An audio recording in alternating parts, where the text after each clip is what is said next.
So it's a core value of mine that what we do and how we serve people and how we love people and even our faith is way more important than how much money we make, what kind of car we drive, the fancy trips that we take, or anything else that we do. And I think getting things in the right priority or the right order is so, so important. And my guest today, Michael Manthei, has done that. He's an awesome guy. He's a person of faith. He really has lived out really his values. And every time I find somebody that I can just tell that they're very genuine, that it's not just simply a yachts and Mai Tai kind of lifestyle, I look at my jet and do all my stuff that I'm doing, where there's a sense of purpose there. I'm always drawn to that. So I wanted to just get into his story today. He's got a really cool story of how he got into real estate, what he's doing now. He's doing some awesome stuff. So really excited to have him today. So Michael, welcome. How are you today? Hey, thank you for having me. I'm doing great. Honored to be here. Looking forward to talking with you. Awesome, man. Well, it's great to reconnect with you. I know we've been friends for a couple of years here, and just really great to get connected. I know you actually have a event where you talk about generational wealth and values and all this stuff that you're doing. But I'd love to really get into a bit of your story and kind of hear about how you got started in real estate, and then we're going to kind of get into really what drives you and how you make that the center of what you do. Yeah, sure. So, boy, I had I'm going to go back a little bit just to tie it all together. I'll move quickly through it though. But it all began with a young boy and a dream, right? Yeah, exactly. So the young boy and a dream found drugs at an early age, and I went down that road for basically my whole high school career. Had no motivation outside of just getting high. And had a really life-changing encounter with God when I was 19. Wasn't looking for it at all. I was at a party and he visited me in a way that just rocked me to my core.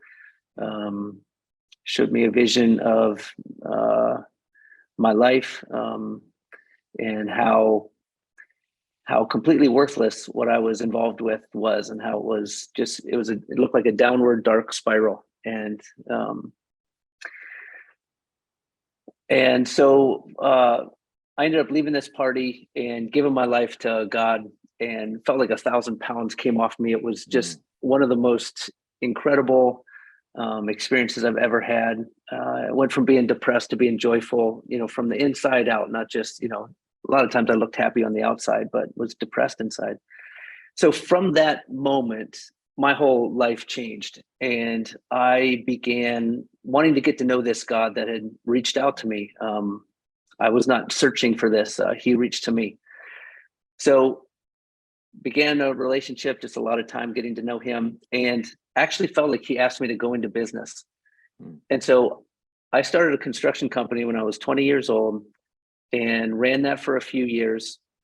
And even though I did that in obedience to what I felt like he spoke to my heart one day in prayer, I had bought this lie from growing up in church that being in business and working for money was less noble.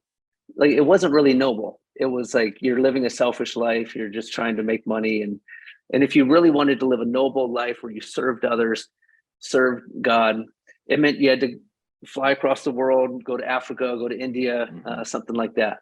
So every day in my construction company, I felt like a second-class citizen. And I'll never forget, a couple years into my construction company, I felt like he finally said, you know what, you can be done with this. Let's go into ministry. It was the happiest, moment. And so I sold my construction company and jumped into ministry full-time. So 7+ years in full-time ministry, 20 some countries, and just an amazing experience. I wouldn't trade it for the world. And in that process, I kept growing as an individual, and finally encountered that lie. And when you see a lie, it's so obvious. When you have a revelation, it's like, why didn't I see that before? But when it comes, it's like out of the blue. And I finally realized, wow, I'd never put it in actual words. It was just this feeling, that if I wanted to be noble, I needed to be in ministry or serve God. And it was actually the most noble thing any one of us can do, is to be who we were created to be. And if I'm trying to live Bronson's life, or I'm trying to live the Apostle Paul's life, or anybody else's besides mine, that is a recipe for not success. Even if you achieved it, even if you have the money, the fame, and all this stuff, you open the show with this. Let me slow you down for 1 second. There's a lot to unpack there. What you said, I think I really appreciate you sharing and being so honest. We have a lot of similarities in our story.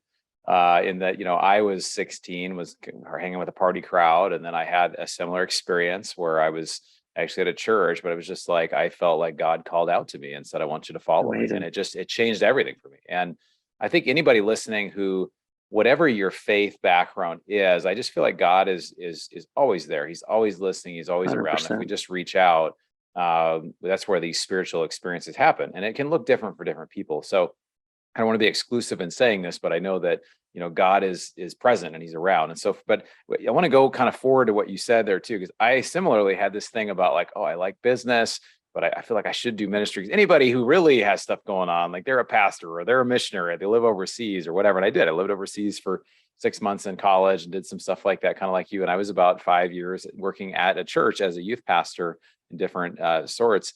And I think it's interesting that we can feel sometimes like we have to be, it's got to look a certain way. And it doesn't matter if it's, you could be listening to this and thinking like, well, I've never really thought about that, about working at a church, whatever, but it could be whatever your family is. Maybe it's like, hey, I've got to be a doctor because my dad was a doctor, or I've got to be this certain thing because I've always wanted to be this.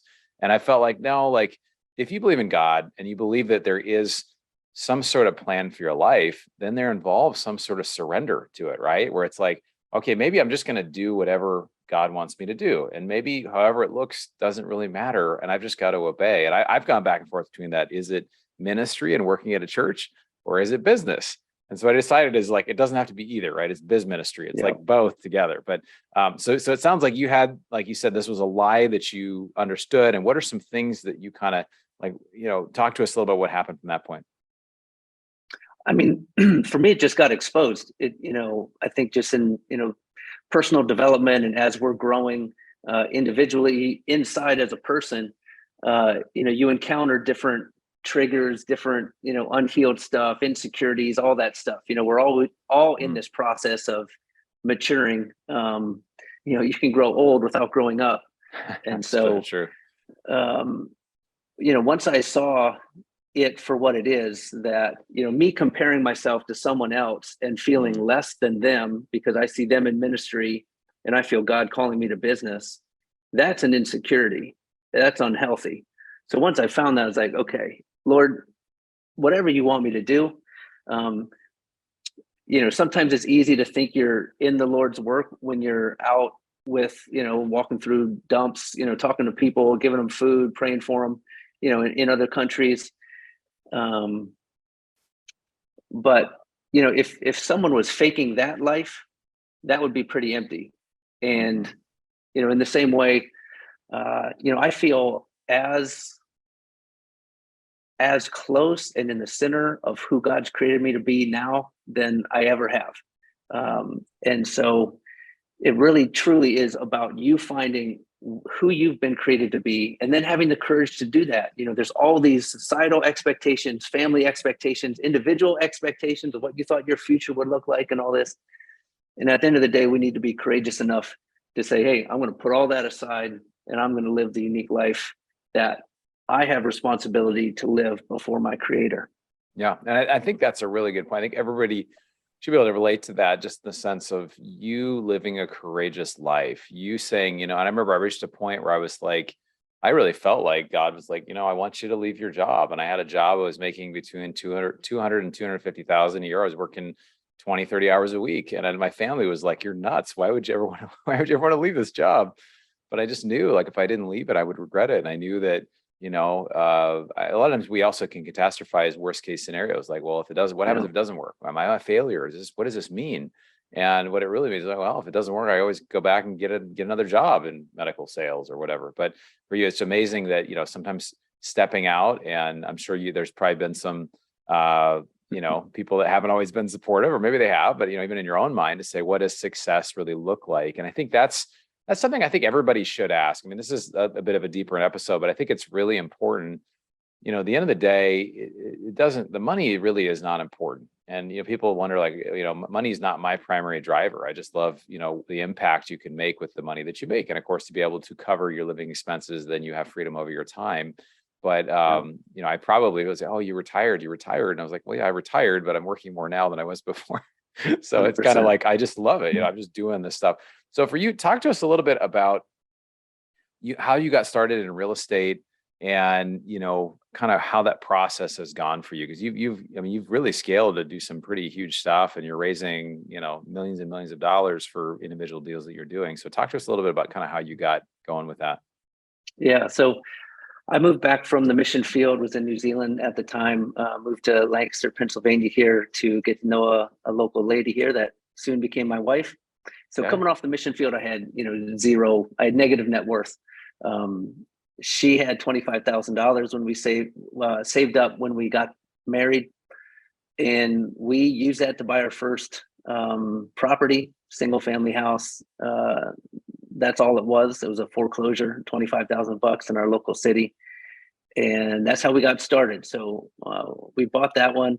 A year later, we bought another one. 6 months later, she got pregnant and wanted to stay at home with the kids. So it's a longer story. I wrote about it in a book, how this whole deal came together, but ended up finding a property that was large enough to replace her part-time income, and bought it without any of our money. I wasn't one of these no money down kind of people. I didn't even know that world existed. But how we bought this deal creatively unlocked my mind in a way where it's like, wait, I don't need to be limited by my capital. So this whole infinite return concept, which I'm a huge believer in. I want to own the assets. I don't really care. Some people, they want to flip, even apartment complexes, they want to flip every 3 to 5 years, which there's nothing wrong with flipping and making money. I love that, and I do some of that. But my end goal is owning the assets. So we bought this 10-unit deal, and because I felt like my creativity was unlocked in this, over the next 2 years, we bought 50 some units. And for us, that was our financial freedom. You talked about retiring. I quit my job. I thought I was going to relax. I thought I was going to travel, be around for the family. My retirement lasted literally a week. Once I had rested from working so hard, all my energy came back, and it felt wrong to expect in my early 30s to take the rest of my life off, which was my expectation. I had a blank slate into the future. And that just felt so wrong. So, but we were financially free, so we could do anything we want. A lot of prayer, talking with my wife. What do we feel like we're to do with the rest of our life, or at least the next stage of our life? And felt I actually love what I'm doing, love the real estate investing, but instead of her and I owning everything, it would be so much more fulfilling to do it in relationship, build long-term relationships with people. We'd had people asking them to invest with us, but didn't really have a space for them. So use a model that could help other people in their journey, build a community that all contributes to each other's success. And so this was coming up on 7 years ago. And so that's what we did, switched our model to syndication. And it's just been amazing. So Yeah, 200. that's awesome. Go ahead. Sorry. We'll jump more into more of your story. So I want to go back to that first deal, because I think that a lot of people wonder, like, they're just one deal away. They're one connection away from being able to make something work like that. And people don't realize that sometimes with no money down, they think, how is it even possible? Or what could it be? But there are people that, I don't know if this is the situation that happened with you, but where, somebody owns a property outright, and they're not looking to necessarily have a big lump sum at the sale. They wouldn't mind doing owner finance type of situation to help reduce the taxes, so it can be paid off over a number of years rather than paid all at once. So it will help them to save in taxes. But what can you give us just a quick overview of how you purchased that property with, it sounded like with no money down? Was it a similar type of owner financing, or what was it? How did you pull that I've off? done those. So I've done maybe 7 or 8 different types of what I call infinite return deals, or no money down. Not no money. I call it infinite return because my end goal is own the asset, but get my money out so I can take it and go buy Right. another asset. But this first one, we had a situation where a seller canceled a contract on us because of a financing contingency. The financing took longer. The bank was still going to do it, but the appraisal got delayed. And so the seller, instead of telling us like, hey, we're going to cancel this, they just kept silent on it, let that date come and go, and canceled our contract and sold it to somebody Oh, else for $5,000 more. Um, so what I did on this one, because I didn't want that to happen again, is I got a hard money loan and bought the whole thing with cash. yeah. It was $210,000 for this 10 unit. Oh man, it's a fun story. But and then when I appraised it the next month with the bank, it appraised for like 360,000, and so Oh, they paid off the hard money loan, gave us a line of credit. But wow. more than any of that, it was like, click, oh my word.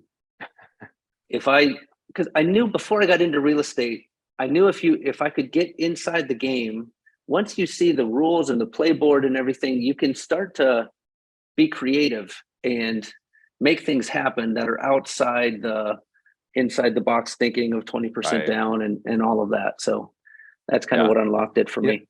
And that's a really good point. You know, a lot of times I tell people that, you know, it's hard just to say, I'm going to go buy a 200 unit apartment complex by myself somewhere, right? Because you don't know the brokers typically. You don't know, you don't know what you don't know. You could end up overpaying. Most likely you'd end up overpaying. And Yeah. most properties go off market, meaning they're not listed anywhere. A broker will sometimes call one or two people and say, hey, you want to make an offer? And one of those people will usually make an offer. So it's just amazing how when you are an insider, once you become, like you said, Yeah. you're in the game, and I wouldn't be surprised. I mean, was it in that same area that you found another deal within a short period of time, right? Was that you found some Exactly. other? So it's just Yeah. amazing how this stuff goes from one thing to another, and it can be. I want it both encouraging, like if you're willing to do the work, but if you're just busy and you are in, you have a job and you're working and you're making good money, then maybe passive investing is a way for you. You can find somebody like Michael or us, and you can find somebody who's an insider, has a good deal flow, and finds, we have something going in Jacksonville now. Actually, I think we're invested in one of the same deals, or at least in the same area with some of the same partners. And one seller that just keeps selling properties, and we just keep buying them, and we just have a pretty good relationship. They're willing to work with us, and it works really well, right? Because they'd rather work with us knowing that we're going to close, knowing that we're going to be easy to work with. And so it's just interesting how it's not a fair game in a way, and it really Right. becomes like that. Um, But it's also yeah, like that if somebody's loving their job, they have an yeah. unfair advantage. Mm, If you love what you're doing, that's what's important. Sometimes we idolize going full time in real estate among us, right. active investors, because that's our dream. Like those of us Right. that love it, that's our dream. But then Right. sometimes I think we idolize it for some of the passive investors or people that are like, I'm not trying to leave my job. I love my Yeah. job. I'm helping people, making an impact, making good money, serving my family, serving my community. So whatever you have, if you love it, right there's an unfair advantage. Yeah. That's it. That's it. And do what you love, the money will follow. And I think it comes down to, when I talk with you, Michael, there's a sense that you have a real passion for what you do. And obviously you feel a great sense of purpose. This is what God has you doing. You're unwavering just in this. I love doing this. I love doing this with other people. And how many units are you guys, or how many properties? I guess give us a picture of the size of your portfolio now. Yeah. So general partner in about 2,000 units, about 200 million in real estate. Okay. That's about exactly where we're at. So that's why we're kind of about Cool. the same spot. That's Yeah. awesome. But Awesome. I know you're That's raising fun. big money with doing some stuff with Think Multifamily as well, which we're doing some stuff with them, and it's really exciting. What advice would you have for someone who sees your story and is like, oh, I'd really like to do that too? Like, how would someone get started? What would you suggest in getting started in real estate? Yeah. Two things. There's all these systems out there and shortcuts and things. And I don't, maybe those work. I don't know. For me, it was a combination of number one, you have got to take action. If you want to make a change, you cannot do it without taking an action. If that's investing, you got to write the check. If it's doing something active, you got to be out there making offers and ready to pull the trigger. Um, when my wife and I were buying our first rental, this is really bad sales technique, but when I thought we should use her life savings for to buy our first piece of real estate, which I had no experience in, Mhm. my sales pitch was, sweetheart, I've read so many books, but even if we lose everything, at least we're in the game and really learning. And Yeah. of course, it's horrible sales technique of someone that's, you're asking them for their life savings, but at the end of the day, it's actually true. So books, conferences, even mentoring groups, for me, all of those things are to give you the courage to go out there and do something. At the end of the Yeah. day, nothing changes unless somebody makes a decision to act. That's a So, number one, you have to take action. And then number two, so today I spend zero minutes of any day looking for deals. And some people they geek out on that and cold call and brokers and all that stuff. All of my deals for the last 5 years have been through my relationships and through my reputation. So, it's hard to go from nothing to, hey, everything happens because of my relationships and my reputation. But if you have that long-term vision in place, if you plan to be in this for the long term, you will act differently and you will leave situations, even if a relationship, you don't see eye to eye and you need to make a change. There's a way to approach those kind of things and live with dignity for other people, even if you disagree, so that your success begins to compound and your reputation actually is what opens doors for you. So Mhm. there's lots of programs and it feels like tricks and things that people will tell you how to get ahead faster and make, like I said, maybe they work, but I know taking action, and I know doing good business consistently in relationship with people year after year after year is powerful. That's it. I mean, those really are the two things, right? I think about 90% of it's just mindset, just saying like, I'm actually going to do it. I'm actually going to get up today and I'm going to make this many calls. I'm going to reach out to this many people. I'm going to create the content. I'm going to go to the conferences, and it is work and it's challenging, but it's like I say, this life has an action bias. If you're just willing to take action, you're gonna learn, you're gonna figure it out. And Yeah, if you have any sense of learning, you're gonna, okay, this didn't work, I'll try this, whatever. And as long as you just keep trying new things and you keep working at it, you're gonna get it. And the second thing you talked about was relationships, right? Relationships are everything. And as we get to know yeah, more people, you do start to develop a reputation of how you show up, right? I know some of our friends talk about that. Like, how do you show up when you're in the room, right? Are you sitting in the corner? Are you being cliquey? Are you gossiping? Or are you actually just trying to be collaborative and add value? Hey, tell me about your challenges. Are you being present? And you do those. Obviously, you've done those very well, and you've developed a great reputation. And of course, now, like, as we're starting to get a lot more referrals from different investors, and I know you are as well, it really pays off, right? Because then you're just, yeah, stuff just happens because of who you are. And I've watched some people in this business that, because they haven't figured out the purpose and the character, and it's really just about them, they haven't been able to figure those things out. So you can take all the action you want, but if people can, people can smell it, they can kind of sense if hundred someone's just percent, out for themselves. And with hundred you, it's percent. just like, you're doing this because you really want to make a difference in the world, which is awesome. Well, we've got a couple more minutes here. I wanted to just give us your take for a minute on what are you seeing in the current multifamily conditions. Obviously, there's lots of changes. Rates are rising consistently. People are getting concerned. We're seeing some markdowns at the register for multifamily apartments. So, what do you kind of foresee the next 6-12 months looking like for multifamily? Yeah. So yeah, there's something that's obviously changed, and I think it's taken the top off some of the hysteria. Um, we didn't buy into the hysteria to begin with, so there aren't a lot of changes um, that we're making. We're usually buying off market. We're buying for cash flow. Appreciation is where you make usually a lot more money than cash flow, Hmm. but you have to understand that even if you're in it for the appreciation, you need the deal to cash flow to Mhm. last long enough to see the appreciation come to fruit. So everything that we do is cash flow based. And so, yeah, the interest rates are going up, but you put that in your model and you can't pay quite as much for a deal. So you're right. The deals that we're looking at, we're not paying what they're asking. It has to be a situation where it's an off-market deal where they're realistic, and that certainty of closing means something to them. So that's really it. We're keeping our conservative underwriting. We're still looking at deals. I think the absolute worst thing, the worst thing anyone can do is to sit back and do nothing, stick their head in the sand and hope that, in 2 years, everything's going to be 50% off. I mean, I don't see that world happening.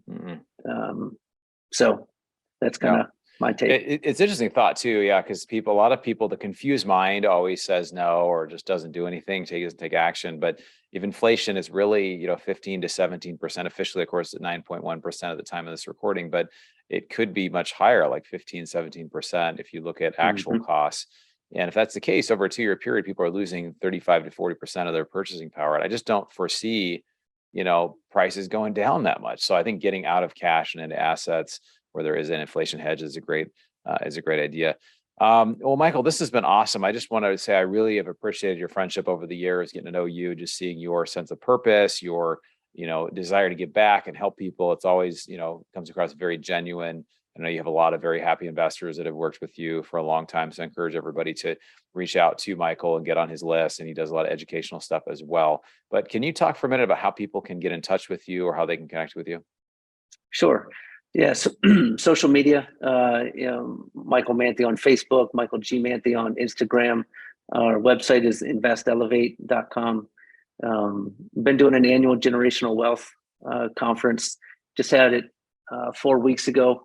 Bronson, so our past events, so every time we've done a fundraiser, we've averaged $100,000 per event. Wow. This last one, we raised $350,000 to build orphanages in India. I'm like, it's been 4 weeks, but I'm still like just buzzing about that. So it's just a cool group that we believe our wealth is a platform to empower us to serve. That's why we feel we've been blessed and in this position as a divine position to serve other people. So love it, man. We'd love to have your folks join us if that sounds like something they're interested in. Yeah, I would love to go next year. I got to see if it works with the schedule, but I'd love to go and love what you're doing. Love the generational wealth. We have a bunch of friends that are going, and you're just making a big impact. So awesome, Michael. Well, thanks for being here. I'd love to have you back again in the future, but really great to connect with you and have you on the show today. Been awesome. Yeah. Appreciate you and everything you're doing to make people's lives better. So thank you, Bronson. So a couple of things I got out of this, and I just want to reiterate, is if you just simply take action, no matter what the action is, if you just take action, if you start going to events, if you start listening to podcasts daily or weekly, if you just simply start doing the actions that you think will get you closer to your goal, it will get you there. You'll start to learn and you're like, oh, I tried this didn't work. I need to try this type of event, or I need to try something different. And so in the beginning, whether you're starting out as a syndicator and you're trying to do real estate, or if you're somebody who's more passive, just by taking action, you're going to be ahead of 99% of people, because most people don't take action. They talk about it forever. There were years where I did not take action. I probably had 8 years where I thought about, hey, I want to get more involved in real estate, and I didn't do anything, right? And so it was when I actually made a decision. So what you can do today is you can say, I'm going to make a decision to actually move forward and to change my life or change the lives of other people. I wanted to say one other thing here. We actually have a group that I'm a part of. I'm a money raising coach for a group called Kingdom REI, which is a faith-based group, believers talking about how to raise money for real estate, how to do deals. It's not just raising money, it's also people operating deals. And it is an awesome, awesome group. There's so much value. There's partnership in the group. There's in-person events. There's all kinds of stuff. If you're interested about that, shoot me an email at bronson@bronsonequity.com. And just really appreciate each of you for taking the time to educate yourself. Love Michael, just a great guy. I encourage you to connect with him as well. But anyway, we'll look forward to catching you on the next episode. And feel free, as I mentioned in my email, if there's somebody that you're looking forward to hearing on here, please reach out and let me know. But please consider giving us a 5-star review or hitting a thumbs up if you're watching this on YouTube. We look forward to seeing you on the next episode. You've been listening to the Mailbox Money Podcast. For more free resources, articles, and videos, go to bronsonequity.com. There you can download your copy of the special report, The Single Best Investment Strategy During and After a Pandemic. None of the information shared here is an offer to buy a specific investment, and this is for educational purposes only. Consult your financial, legal, and tax professionals and use your own common sense before making any investment decisions. Thanks for joining us, and be sure to tune in next time for more Mailbox Money.